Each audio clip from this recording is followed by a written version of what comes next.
Sagani po daw siya.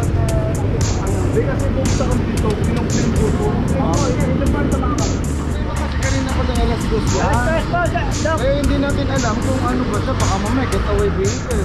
Oo. Umikot na sila sa barangay, wala daw lumalabas. Kung kanino. Ano naman yung health center, any emergency, nakapara siya dyan. So sabi ko, kung walang lumalabas sa taga-barangay, nag-megaphone na sila, sabi ko, baka mamaya getaway vehicle. Umikot na kayo sa barangay, di ba? Oo, umikot na kami. Wala, sir, wala. Okay. Wala na. Ay, hindi taga rito. At least nag-1 kayo. Oo. Ganas na po. Tatay mo, hindi mo nakatramping to.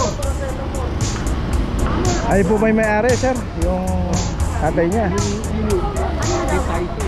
Nilang gisnan, ang kinagisnan nilang dati, pwede tayo magparada kung saan. Ayan ang ating team leader, Sir Mendoza. Thank you po. Sir, mabuhay ka. Mabuhay ka rin, God bless. Yes, salamat.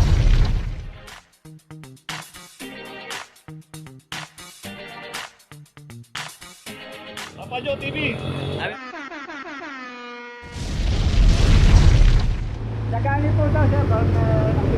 Hindi kasi pumunta kami dito, pinong-plane po po. Oo, ito pa ito mga Okay, nandito ngayon tayo sa Isagani Street Corner, Tiago Street. Sa may tapat ng Dimasalang Health Center. At dito kinumpray po kasi ng isang dito sa health center itong mga nakaparada rito. Dito may makikita nga tayo nakasulat na ito. Kuya, please, bawal mag-park dito, health center po ito. Paano kung may emergency, nakaharang ka po? So ayan po yun. So wag po nating harangan. Unang-una, papasok po yan, driveway po yan, papasok ng health center. Magpaalam po tayo kung pwede po marada. At kung di tayo papayagan, wag po tayo mag-park.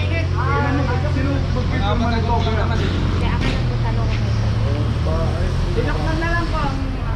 Ano ano po eh. Papajo kung marada, hindi pa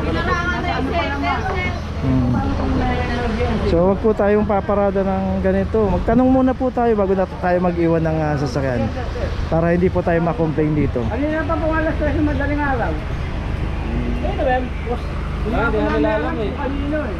Inalang na po namin dito sa So kahit sila mismo hindi nila alam na kung sino pumarada rito. Halos kilala na halos nila yung mga nakaparada rito, yung mga may-ari ng sasakyan, pero ito hindi nila alam.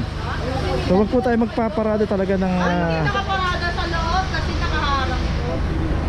wag po tayong basta-basta mag-iiwan ng sasakyan, lalo na dito health center to, driveway pa. Pag may emergency nga naman, nakaharang tayo dyan, nakakaabala na tayo rito.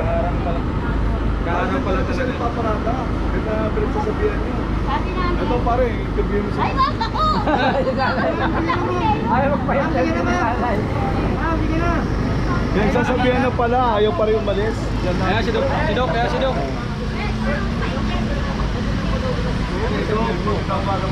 Ang problema kasi kanina pa ng alas 2 yan. Alas 2 po, Dok. Eh hindi natin alam kung ano ba siya, baka mamaya getaway vehicle. Oo. Umikot na sila sa barangay, wala daw lumalabas kung kanino. Eh sabi ko, ano naman yung health center, any emergency, nakapara siya dyan. So sabi ko, kung walang lumalabas sa taga-barangay, nag-megaphone na sila, sabi ko baka mamaya getaway vehicle. Diba? Dok, pero to isang beses lang ba pumarada dito to? O madalas? Hindi po namin alam sir eh. Ako, kasi ngayon lang nangyari yan. Nung one time taga dito yan, nagpara dyan. Pero ngayon, ngayon ko lang napansin. Pero sa mga ibang ano po, hindi po na napapansin ko sila may-ari nito, hindi na kilala. Wala Hindi ko alam nakakilala. yung tanod kasi may tanod naman. Kaya lang, hindi ko alam kung may CCTV naman eh. Kaya lang, hindi ko alam. Nire-review na lang nila. Wala na nakakilala, Dok. Wala na kakilala. Wala na. Kahit yung mga kapatid. Hindi rin. Alam naman yun, sa biglang iiwanan siya. Pwede po namin papirma. So yun, hindi nga rin daw alam tong kung sino may-ari nito. Pero dapat pagka ganyang naklam na tayo, tapos mayroon pang nakasulat dun sa harapan, wag na po tayo magparada, lalo na sa tapat ng health center. Iwasan po natin. Kuya, umikot na kayo sa barangay, di ba? Oo, umikot na kami. Wala, sir, wala. Wala talagang dumating. Okay. Wala na.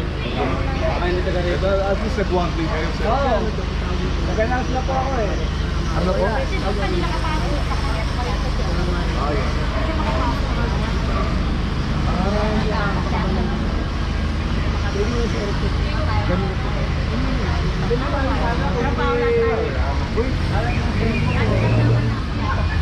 ano po? Ito po yan. Dimasalang Health Center.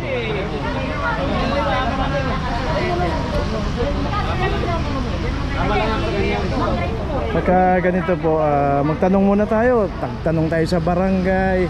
Magtanong tayo mismo sa tapat ng health center para alam po natin kung bawal dito o hindi. So yan o, sinulatan na po nila yan.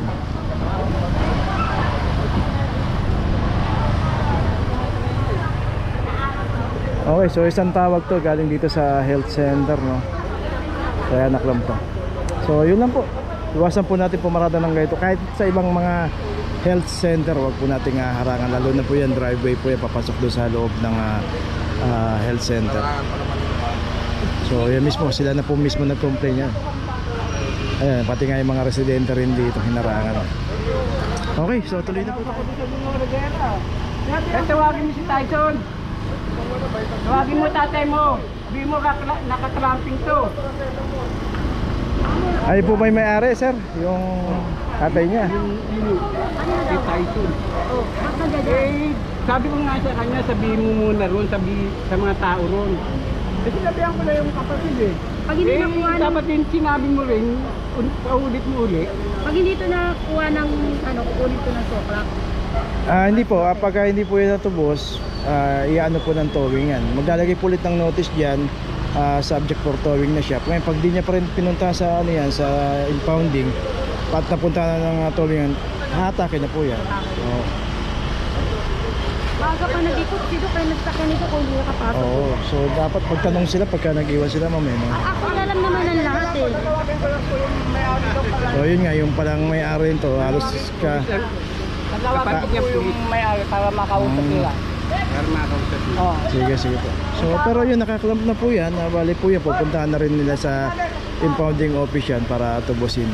Ngayon, pag kailangan matubos po kagad na kasi pag hindi nila natubos yan, babalikan po yan, lalagyan po ng notice for towing na po yan. Kaya bago matow yan, dapat matubos muna sa clamping. Okay, yun lang po, pahabol lang kasi biglang may dumating na bata rito at yun nga raw, sa kanila raw yun. Tuloy na po tayo. Okay, nandito na ngayon tayo sa opisina ng clamping sa impounding dito sa Central. Dito na po nagtatapos ang ating vlog. Maraming salamat po sa mga subscriber, sa mga viewers, sa mga napadaan po sa ating channel. Maraming salamat po sa mga suporta nyo. Sa mga hindi pa po nakakapag-subscribe, subscribe na po tayo mga kabayan. Maraming salamat po. Mabuhay!